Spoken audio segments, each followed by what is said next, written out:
like simple acts of kindness really do go a long way. That my kindness was not like a weakness. I definitely had to put my foot down on certain things because, you know, I'm one person. Hey, keep an eye out for the golden star later in the video. Spot it and comment the time that you saw it and you'll get a shout out in the next video. Hello and welcome back to another episode. Sit back and relax. I hope you're having a good day so far. Hopefully it's about to get a little bit better. And without further ado, let's dive right in. So I'm just going to quickly start this off by saying it's one of those days where it's just raining a lot. I'm feeling extra comfortable just because it seems very miserable outside, so I'm very happy and glad to be just indoors right now.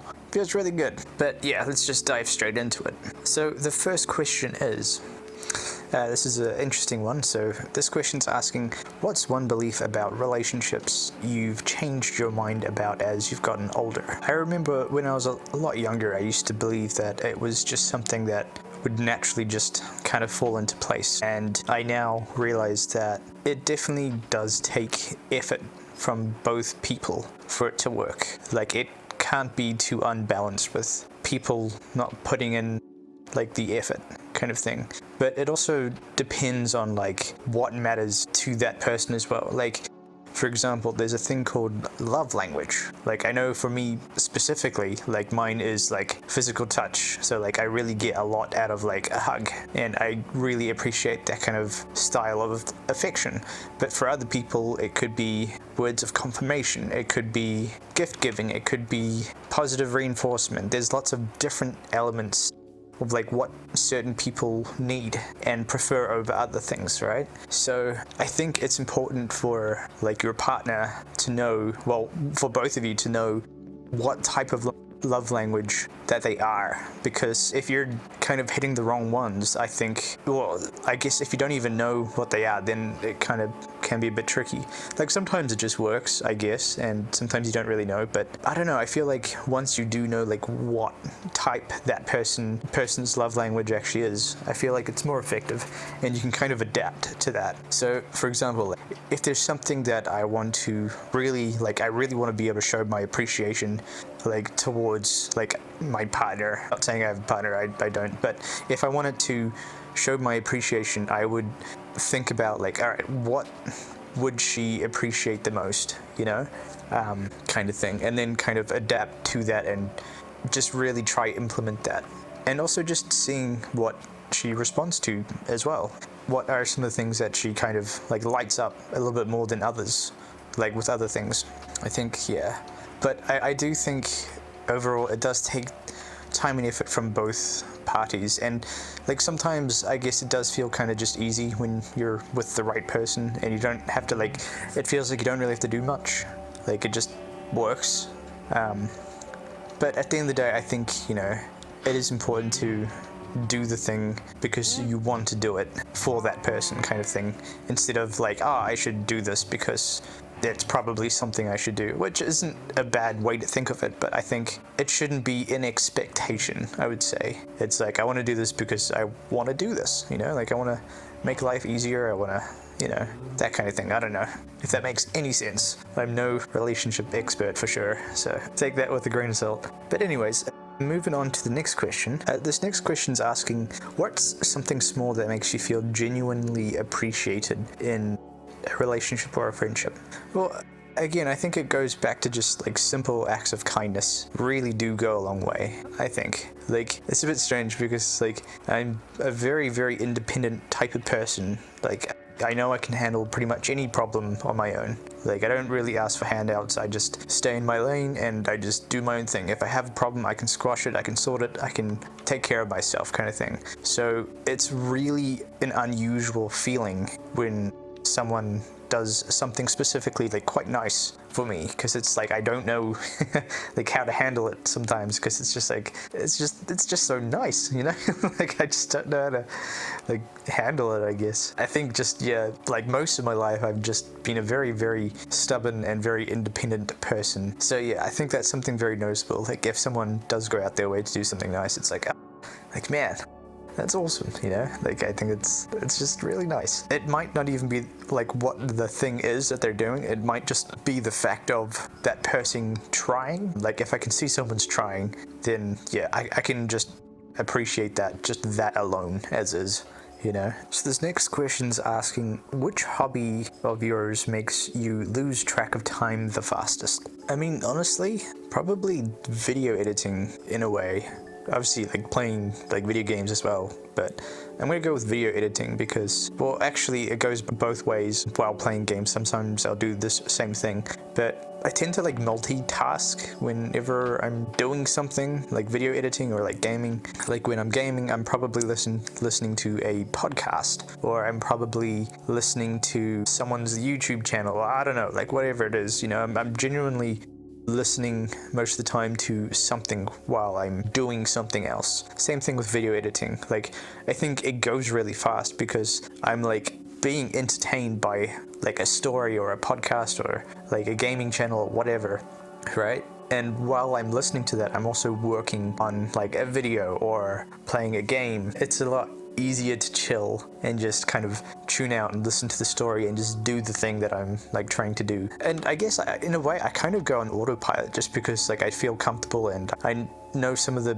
movement is very repetitive, so I just kind of like zone out and just like listen to like an engaging story, and then all of a sudden like a few hours have passed. I'm like, damn, wow, holy crap, you know, like it's like late at night almost, you know? But yeah, that's probably what I'd have to go with for my answer. This is kind of an interesting one. So this question's asking, what's something you used to view as weakness that has actually become a strength? Well, I guess I'll just say it in this way. I think definitely sometimes, like with my previous job specifically, like when I was like first starting out, I think I was a very kind of like shy, keep to myself kind of person, but I tried to be very kind, like as a person. Like I try to be nice to everyone. I try to, you know, just try to improve the mood in general and just try to improve people's days, just because like that's something that I just wanted to do, you know, because, you know, the world's got enough grief and horrible things happening, so it's like, you know, I want to try just make someone's day just a little bit better, you know. And I think doing that,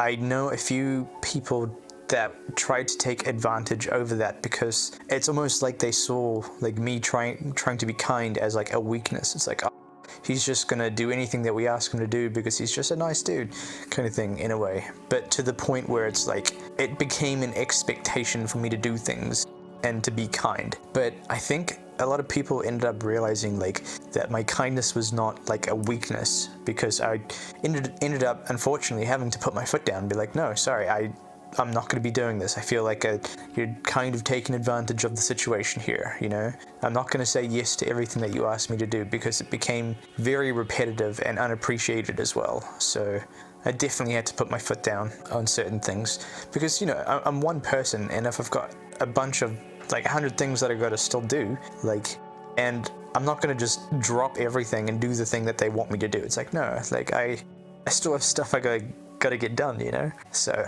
but I think people never expected me to really put my foot down. And in a way, I definitely used to be someone who got walked over a lot. And then I eventually did learn to like put my foot down. But yeah, because I think there's a thing of like where people sometimes feel that they need to feel validated by other people. So it's like, if I do this thing, this person's going to like me so much more because I did this thing for them, but really they don't really care. They're just kind of like using you to do their work so they can just not worry about it and get someone else to do it for them, basically. Not everyone, it's not always the case, but in my case, I definitely have 100% come across that situation for sure. So yeah, I guess I would just have to say, like, let people know that you're kind, but that your kindness is not a weakness. Like, be willing to put your foot down if you feel like people are taking advantage of you and trying to take advantage of like your kindness. I think it's like, I can be really kind, but I don't have to be, you know? Yeah. But moving on to the next question. This next question is asking, do you think true motivation comes from inspiration or discipline? For me personally, I definitely would have to lean more towards discipline. But I think that's just because I know to be effective and to get things done. Like if I have a specific goal in mind, I know I'm not going to be able to get there without a certain amount of discipline behind me. I think the thing with inspiration, like it's great and it's not necessarily a bad thing, but I feel like inspiration can burn out a lot quicker than like consistency, for example. Like you can be really inspired and do some really good work because of it, but without discipline, you go through without doing it the next day. So I think with discipline and consistency is kind of the main thing that kind of drives it. Like working harder, working smarter, not harder, being consistent and being disciplined about it. It's like, I don't really want to do it, but I'm going to do it anyway. That's why you do it, because you don't want to do it, but you know it's going to be good and you know it's going to be something that's going to drive you closer towards your goal. So yeah, I think between inspiration and discipline, I think discipline 100%, but both are pretty good, I would have to say. Okay, yeah, this next one's pretty good. So this next one's asking, if you were guaranteed financial freedom starting tomorrow, what would you spend your time doing? The boring answer would be I'd put it into stocks so I would have it forever kind of thing. But I mean, if it was so much that it just didn't even matter, like I'd probably just do a bit of traveling, to be honest. I would check out and try to find the best place that exists in the world. I would travel all over the place and just try find the perfect place for me to exist, you know? I would try purchase a property. Apparently you can also purchase citizenship in some instances if you have enough money, which is wild. I didn't realize that was a thing. I don't know if that's still true. I had that information quite a while ago. I don't know if that still stands, but anyways. Yeah, I don't know, man. I think I would definitely find the perfect place I could be to exist. I would probably buy like a kick-ass house somewhere and, you know, pay off like my family's debts and stuff, and I would fly them over as like a holiday kind of thing, like flights paid for. I would just try to find cool places to go to as well, like cool events. Yeah, meet lots of cool people that have the same kind of interests. Like if we're talking mega loaded, I would have probably multiple properties, and basically I would have a house for like really fun times, and then I'd have like a secluded house somewhere up in the mountains or the hills or wherever, the farmland. I'd have different locations for different moods. So like if I really just needed to be on my own, I could go to this other house and just, you know, find my place and peace. And then, you know, maybe a house near all the like parties and like fun things to do, and you know, like where all the awesome things are kind of popping off, like around that situation, not too far away from everything. I'd probably have a place right in the middle as well, you know, somewhere where it's just in between the fun and it's not too far away from everything, but it's far enough away to feel like I have like my own space and peace, you know. But yeah, one can always dream, right? Yeah, I've thought about that a lot, and I've also thought about like how many different rooms I would have, like what kind of different room setups I would have. There would be so many hobby rooms. There would be a bunch of like gaming rooms and entertainment rooms and like you name it. I'd probably try set it up and get it looking good and just filled with all kinds of entertainment, you know. I've also thought about like if I was in that situation, having almost like a little like miniature like town hall kind of living situation. I don't know if I'm using that correctly, but what I mean by that is like having like my family's house very close by, and like my sister's place is close by, have my friend's place close by, and we all kind of live in this like small community just within amongst ourselves, you know. I could picture having like these barbecues all the time and bonfires and just like this heaps of land where we can just kind of drive around with like quad bikes and like motorbikes, and yeah, just have that feeling of freedom and also community with people that you love and appreciate, you know. I feel like that would be really cool. But anyways, moving on to the next question. This one's pretty good. So this next question's asking, what's the most helpful mindset shift you've ever made? I definitely would probably have to say not beating myself up so much for not being where I wanted to be already, you know? I think I would definitely mentally beat myself up because I would fail at something. And in a way, it did, I hate to say it, it was kind of helpful because it kicked me into gear and it got me serious and it kept me wanting to improve and be better. But I've definitely changed that because I found that like positive reinforcement is just a much better way to go instead of like kicking yourself while you're down. And also you don't always necessarily learn the lesson. It's just like you're just insulting yourself for like no really good reason, you know? And I would have to say like another thing that I used to do is like have these insane like extreme goals that seemed insane, and when I wouldn't be getting close to that end goal, I would just feel very just like useless. But I find like no matter what goal it is, I think it does need to be broken up into smaller milestones. So instead of just trying to achieve this huge massive thing that is really high up there, like this huge mountain that you have to kind of climb to get up to this like level, just make little stopping points along the way so you can kind of celebrate those little milestones instead of like feeling like you're not getting anywhere. Because when you celebrate the small wins, it's like, all right, we finally have done this one part of this thing that goes towards our goal. So let's take a step back and really just appreciate, you know, the view from where we are right now and like what we've achieved, and just really soak that in.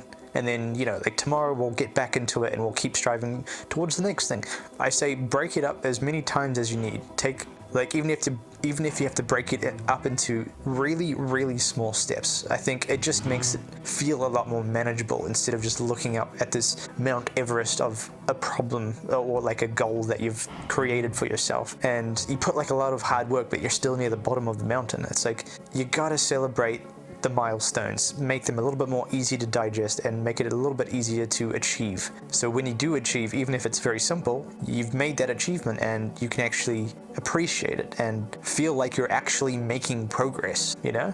I feel like that has helped me a lot because I remember, for example, I used to say to myself, like, I need to be a famous musician and I need to be so famous, like it would be insane, like the amount of fame and money that I'd be getting like once I hit this level. And I didn't have anything in between. It's like just step one, make it, you know? It doesn't make sense to think of it like that for that kind of goal. So definitely breaking it down into more bite-sized pieces, like, you know, create a good song or create an interesting sounding song, improve the vocals, improve the guitar sound, learn a new technique, or like whatever it is, like break it down, make it easier to understand, and it gives you much more of a better feeling when you accomplish that small milestone, I would have to say. It just feels better. But anyways, moving on to the next question. Yeah, okay, this one looks interesting.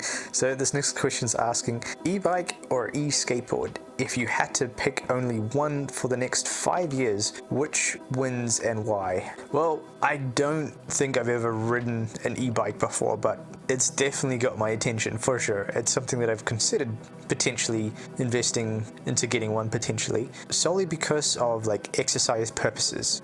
Just to get outside and get some fresh air and some sunlight, right? Here's the thing for me. So I really enjoy skating on this electric skateboard. It has been one of the best purchases I think I've made, just in terms of like feeling free and just getting outside. It gives me a really good reason to like go outside and just enjoy the day, and it makes a lot of sense. It's a very constructive, logical thing for me because it's like it will help me get from point A to B, but it's just way more fun now, you know? However, I think because of how many times I've injured myself on that thing, I think I would have to say I would be leaning more towards an e-bike. Like, I love carving on the skateboard, and that's probably going to be the best feeling that I can get from something like that. And I don't think you can beat that. But in terms of like safety, like having handlebars and brakes on like both wheels, I just feel like that might be a really good way to go, you know? I've always wanted to do that, just get like a bunch of e-bikes with my friends, and then, you know, just bike down somewhere and just grab something to eat and just chill out on the beach or something. It's always been something I've wanted to do. I think that's kind of a cool idea. But anyways, moving on to the next question. Yeah, this is a good one. So this next question is asking, what's a gaming experience or moment you wish you could relive for the first time? I know it's a very old game, but I don't think anything will beat when I got my first Xbox and it came with Halo 2. I think that was the moment I became a true gamer, to be honest, and I couldn't stop playing that game, man. I loved the story. I loved like Master Chief. I was just so hooked in, immersed into this game where I just really clicked with that game, for the lack of a better word. I love everything about Halo 2. It really just ticked all the boxes for me, and I replayed that game I can't even tell you how many times. Halo 2 was just my game, man. I was absolutely in love with that game. And like, even though I knew how the story was going to go, the amount of times I replayed it is just like, I know all the most of the secrets. I found a lot of the Easter eggs. There is a mission where you can actually you basically have to follow the scarab. If you've played Halo 2, people know what I'm talking about. It's like this big machine thing that has like 4 legs and like a massive like cannon beam thing on the front. And it basically crosses this really long bridge, and the whole thing is like, you know, get a tank, get in a warthog or whatever your choice is, and go across the bridge, and then you go into this tunnel, and then it leads to another outside location. There is a way to actually get a banshee, because there are a couple of flying banshees around. You can basically grab a hold of the banshee, rip the person out there so you can take it for yourself, and then you can actually fly it into the tunnel and take it through to the other side, which allows you to find a little bit of an Easter egg. If you fly really high up to a certain building, there's actually a massive large like soccer ball on the map of the campaign. I don't know, I just thought it was really cool. Like, I think I watched like a tutorial on how to do it, and that's just like, oh man, that's the coolest thing ever. You know? I was so happy when I finally got it down.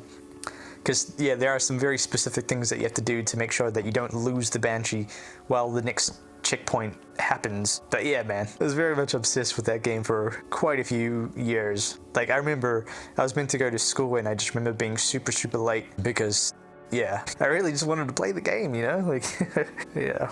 But yeah, I think that would definitely have to take the cake on that one. But moving on to the next question. So this next question's asking, if AI could do 80% of your tedious tasks, what passions would you pour more time into? Honestly, I would probably just be doing what I'm doing right now. You know, like I definitely use AI as like a tool to not do all the work for me, but just to make some parts of the workflow just a little bit easier, because there are some tedious things that aren't incredibly important, but it does make life a lot easier and quicker, just to kind of make sure like I get the content out there a lot faster. Like, the content's still completely me, and like the stories I have, and like the gameplay, and like the editing, that's all me. But there are some certain things that do make life a lot easier. Like one of the programs I use is, what's it called? Hang on, let me bring it up real quick. Clip Opus? Yeah, Clip Opus. So basically what it does is I drag and drop my long form content with like the final edit into there, and it basically breaks it up into smaller short form content, and it finds the highlighted parts, and then it ranks which one it thinks that is the best, all the way to like which one might be the worst. But it basically just spits out a bunch of different like cuts, and you can always go in yourself as well and actually cut the parts that you want in and out. But I probably wouldn't use it as a video editor. It's just like a drag and drop, and then it gives you some ideas, and you can, you can kind of like clean it up. But a lot of the time, sometimes I don't even have to clean it up, and like the video actually does kind of well. So it just makes life a little bit easier, and it definitely helps push it out a lot better to like a larger audience, because with YouTube, consistency is key, and doing it every day definitely puts the odds in your favor, and you get a much better chance by constantly having videos lined up and ready to go like with each day. So yeah, that's definitely been a game changer, I'd have to say. But other than that, I think like I use like ChatGPT for like the descriptions and some of the tags, just so YouTube has a couple of keywords and it can try figure out like what your content's about or what this video is about. Yeah, just things like that. just some small things like that make a huge difference, because I'm not really good with like the writing part. Like my videos just wouldn't come out as often without it, I think. Like there'd be much larger gaps of just nothing, you know? So it's just a time workflow thing, I think. But anyways, moving on to the next question. So this next question's asking, what's a philosophical? Am I reading? Wait, hang on, let me try this again. Let's make sure I get this right. Philosophical, yeah. I don't really use that word at all, so yeah. Question that keeps you up at night. I'm just gonna say this. So I'm pretty sure that, you know, if the government wants to spy on you, there's nothing you can do to stop them. And there's no way that you can always, well, maybe there are ways you can figure out and prove it, but you know, that's a whole nother thing. So I just kind of assume the government can just, or like whoever can kind of just spy on you and kind of infiltrate your phone and your computer, because I believe there are ways that people can get onto your computer without you ever knowing, you know, like you'll just never know, but they'll secretly be in there and they can just see what you're seeing and know what you're doing on there. I just kind of assume that's just a thing that I don't think we'll ever really be able to like stop. Maybe not, I have no idea, but that's just my take on it.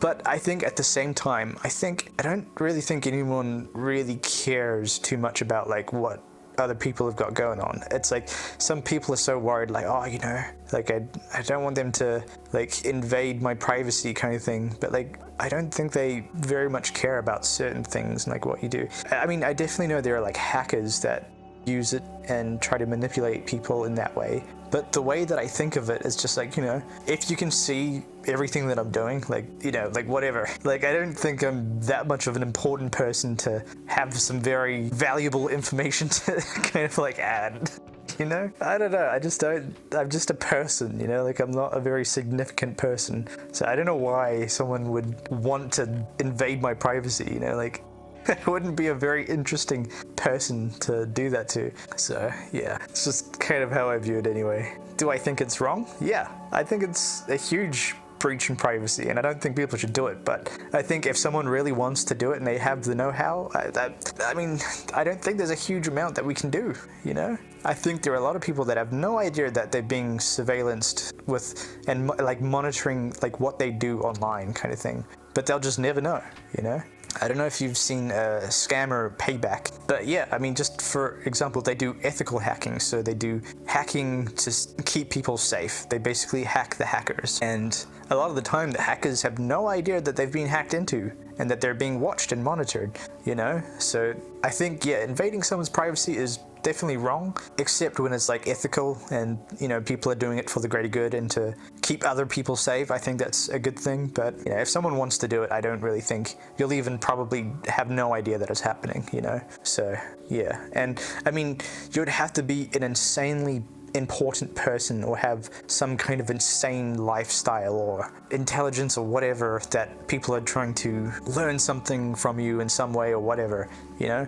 But I think for the average Joe of a person, like, I don't think people are gonna be too interested, you know? Like, if you're just an average person, I don't see any beneficial thing for that person that's monitoring them to get anything out of, you know? But anyway, moving on. This one's an interesting one. So this one's asking, if you could learn the absolute truth to one mystery in the universe, what would you choose? I'm probably going to switch this one up a little bit because I think I have answered this one before, so I'm going to change my answer slightly to something different. I would like to definitely know the answer of like, are we really alone in this universe, you know, in this galaxy? Because for all we know, it goes on for infinity. It's something that is just constantly never ending in all directions, for all we know. That's the information we have to work with, right? We've never gone far enough to see an edge or a definite defining endpoint to a specific direction, you know? So thinking of it from that perspective, like, it really does beg the question, like, how could we not be alone, right?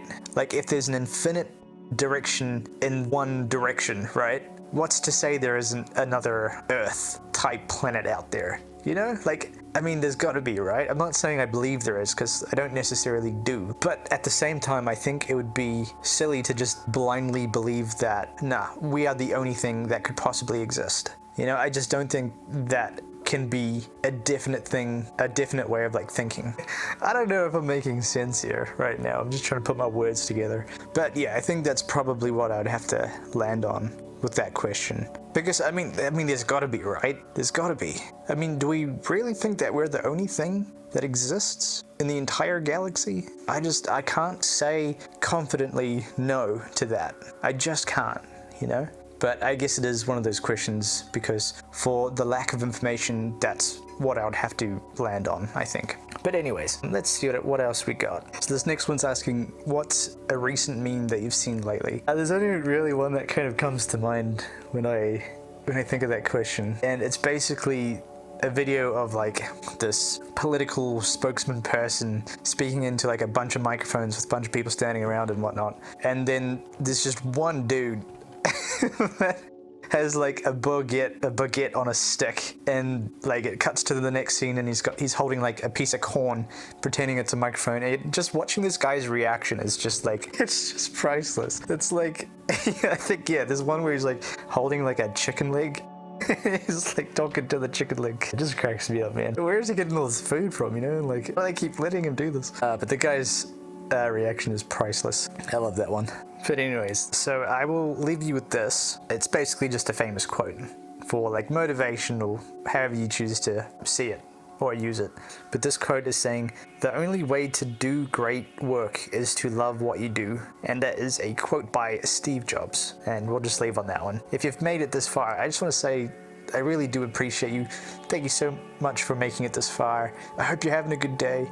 And yeah, hopefully I'll see you in the next one. Cheers.